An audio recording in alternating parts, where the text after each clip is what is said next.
सुमारे 4,000 वर्षांपूर्वी विदर्भात मानवी जीवन असल्याचे पुरावे मिळाले आहेत. नागपूरच्या उमरेड करहांडला जंगलात असे अवशेष सापडले आहेत. विदर्भात आतापर्यंत मानवी जीवनाशी निगडित इतके जुने अवशेष मिळण्याची ही पहिलीच वेळ आहे. एका दगडात सापडलेले हे अवशेष मध्य भारतातील मानवी जीवनाचा शोध घेण्यात महत्त्वाचा दुवा ठरणार आहेत. नागपुर से सटे उमरेड करांडला के जंगल में कुछ ऐसे प्राचीन अवशेष मिले हैं जो ये बताते हैं कि विदर्भ में या उमरेड करांडला के जंगल में 4,000 साल पहले से भी मानवीय सभ्यता मौजूद थी. ये जो अवशेष मिले हैं इनको महाराष्ट्र के वन विभाग और नागपुर विश्वविद्यालय के आर्कियोलॉजिकल विभाग द्वारा खोजा गया है. ये अब तक विदर्भ में मानवीय सभ्यता की, मानवीय जीवन की जितने पुराने इतिहास मिले हैं और जो अवशेष मिले हैं उनमें से सबसे पुराना ये अवशेष है और इस पर अब शोध जारी है. हमारे साथ नागपुर विश्वविद्यालय के आर्कियोलॉजिकल डिपार्टमेंट की विभागाध्यक्ष डॉक्टर प्रीति त्रिवेदी मैडम हैं. हम इनसे जानते हैं कि ये अवशेष कितने महत्वपूर्ण है और इन पर किस तरीके के शोध अब आगे चल के हो सकते हैं और ये कितने महत्वपूर्ण हैं. मैम, सबसे पहले तो ये बताइए कि अब तक जो शोध हुए हैं उनमें से मानवीय सभ्यता का सबसे पुराना अवशेष इस जंगल में मिला है, तो क्या निकल के सामने आया और क्या स्टडी अब तक निकल के सामने आई? उमरेड करांडला फॉरेस्ट जो है वो मेनली कुछ सेकेंड फर्स्ट सेंचुरी बीसी के अवशेष अभिलेखों के लिए फेमस है और उसके बारे में हम पढ़ते भी हैं और अपने विद्यार्थियों को पढ़ाते भी हैं. तो उन्हीं को देखने के उद्देश्य से हम वहाँ जाना चाहते थे और समझना चाहते थे, क्योंकि वो सेकेंड सेंचुरी बीसी की ब्राह्मी में लिखे हुए हैं. और उस उद्देश्य से जब हम वहाँ गए तो वहीं के जो कुछ ऑफिशियल्स हैं उन्होंने कहा कि लिपि के अलावा कुछ ऐसे चिन्ह भी हैं पत्थरों पर उकेरे हुए जो अलग प्रकार के हैं. वहाँ कुछ लिखा नहीं है लेकिन जानवरों के प्रतीक हैं, कुछ अलग प्रतीक हैं, उस तरह से बनाए हुए हैं. तो हम उनके साथ गए, हमने उनको देखा और उससे समझ में आया कि ये जो शिलालेख है ये तो 200-100 BCE के हैं, लेकिन ये जो चट्टान पे बने हुए थे, जो ये प्रतीक हैं, ये उससे भी कहीं ज़्यादा कई वर्षों पुराने हैं. तो आज से यदि हम गिने तो they would be around 3,000-4,000 BCE, which is very old. And इन्हें पेट्रोग्लिफ्स कहा जाता है.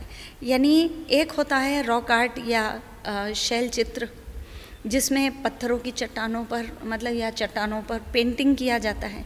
ये पेंटिंग किए हुए नहीं हैं, ये उकेरे गए हैं. और कुछ जानवरों के इसमें चिन्ह बने हैं, जैसे हिरन है, हाथी है, बैल है, उस तरह के बने हैं.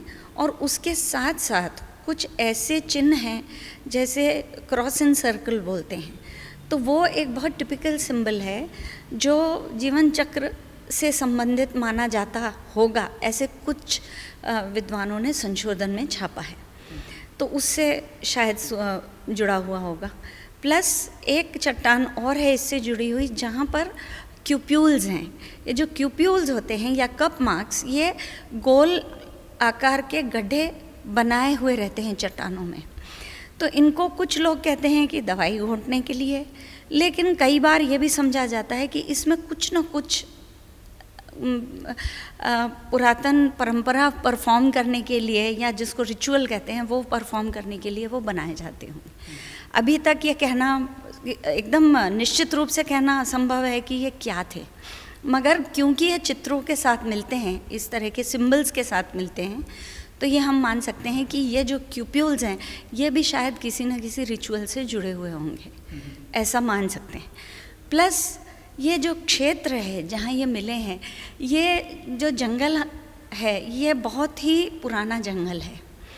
इसमें ह्यूमन इंट्रूजन इतना ज़्यादा नहीं है, बहुत प्योर जंगल है.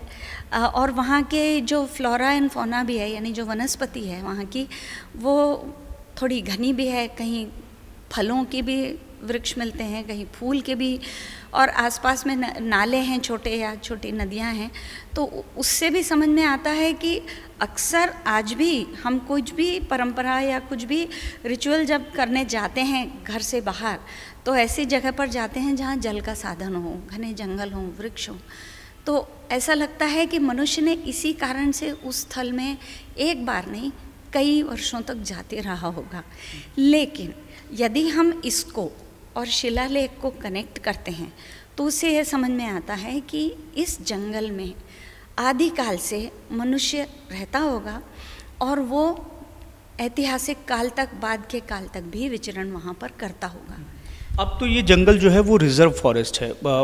किसी जगह की जो भौगोलिक स्थिति रहती है वो भी परिवर्तित होते रहती है, पर इस जंगल में, उमरेड करांडला के जंगल में जो अवशेष मिले हैं तो इसका मतलब, और वो सही सलामत है, तो इसका मतलब ये भी है कि मानवीय सभ्यता वहाँ मौजूद थी। पर यह भी है कि वहाँ उस जंगल के मूल स्वभाव में या जंगल की भौगोलिक स्थिति में कोई बहुत ज़्यादा परिवर्तन नहीं हुआ है। नहीं है, क्योंकि बस्ती वहाँ मिलने के कोई चांसेस नहीं है। मतलब ऐसा नहीं लगता है कि मनुष्य वहाँ जाके रहता होगा या उसने बस्तियाँ बसाई होगी, वो आउट ऑफ क्वेश्चन है। वहीं पर जो सातभोकी की गुफाएं हैं वो भी ऐसे लगती हैं कि मनुष्य तपस्या करने या एकांतवास में कुछ मनन चिंतन करने के लिए उन गुफाओं को यूज़ करता होगा। तो ऐसा तो है नहीं कि मनुष्य ने बस्तियां बसाई और वहाँ जाकर रह गया और किसी कारण से उसको छोड़ के कहीं और चला गया, ऐसा नहीं है। तो वो ये है कि जाता होगा, कुछ करता होगा, विधि विधान अपने पूरे करता होगा और आ जाता होगा घने जंगलों में। इस तरह का वहाँ पर हमको पुरातात्विक दृश्य दिखाई देता है, जो हम कह सकते हैं। मतलब ये जंगल भी बहुत यूनिक है। जंगल तो बहुत ही यूनिक है। ये मुझे लगता है तड़ोबा अंधारी वाला जो पूरा रेंज है उसके अंतर्गत आता है। इट इज़ वेरी वैरिड, बहुत अलग अलग तरह की झाड़ियाँ और वृक्ष हैं, और ख़ास करके जिस मौसम में हम गए उसमें कई ऐसे वृक्ष हमने देखे जिसमें बहुत सुंदर सुंदर फूल भी हैं। तो it is a very beautiful forest reserve, और हमें लगता है कि जैसा है उसको वैसे ही रखना चाहिए। अपनी धरोहर को संजोना एक बात होती है, लेकिन अपनी प्रकृति को भी संजोना और अपनी जो प्राकृतिक व्यवस्था है या अवस्था है उसको संजोना, ये दोनों का मिश्रण वहाँ पर दिखता है। तो वो जैसी हैं वैसी ही रहनी चाहिए। Basically I want to express my gratitude. हमारी जो अथॉरिटीज़ हैं यूनिवर्सिटी के, उन्होंने हमको परमिशन दी, फिर हमने फॉरेस्ट्री वालों के साथ मिल कर के ये काम, उनके सहयोग से ये काम संभव हो ही नहीं सकता था। तो I am very grateful to them also that they permitted us to do this. हालांकि मनुष्य का कहीं भी ऐसी जंगलों में जाना वहाँ के वन्य जीवन को डिस्टर्ब करने जैसा ही होता है, लेकिन उनके गाइडलाइंस के हिसाब से हमने एक काम किया और उन्होंने हमको परमिशन दी, इसके लिए हम बहुत आभारी हैं। तो इस तरीके से जो नई जानकारी उमरेड करांडला, जो विदर्भ का ऐतिहासिक जंगल है, वहाँ के बारे में निकल के सामने आई है।